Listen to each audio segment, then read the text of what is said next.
The secretary and the correspondent is in the office, ఇది wrong sentence అండి. The secretary and the correspondent are in the office, ఇది correct sentence. Rule వచ్చేసి when two nouns refer to different persons, the is used before both nouns. If they refer to the same person, the is used for the first person only. అయిన సెంటెన్స్లో అండి secretary correspondent ఇక్కడ ఇద్దరు వేరు వేరు వ్యక్తులుగా మనము consider చేయాలి అంటే రెండు నౌన్స్కి ముందు విడివిడిగా దా అనే ఆర్టికల్ ఉపయోగించాలి, అప్పుడు వేరు వేరు వ్యక్తులు అవుతారు.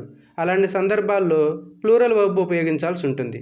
అలా కాకుండా సెక్రటరీ కరెస్పాండెంట్ ఇద్దరూ ఒకళ్ళే, ఈ రెండు డ్యూటీలు చేస్తుంది, ఈ రెండు డిజిగ్నేషన్లు కలిగి ఉన్నది ఒక్క పర్సనే అని చెప్పాలంటే స్టార్టింగ్లో ఉన్నటువంటి సెక్రటరీకి ముందు దా అనే ఆర్టికల్ ఉపయోగించేసి కరెస్పాండెంట్కి ముందు ఎలాంటి ఆర్టికల్ ఉపయోగించకుండా ఉంటే అప్పుడు single person, so singular verb అనేది ఉపయోగించాల్సి ఉంటుంది.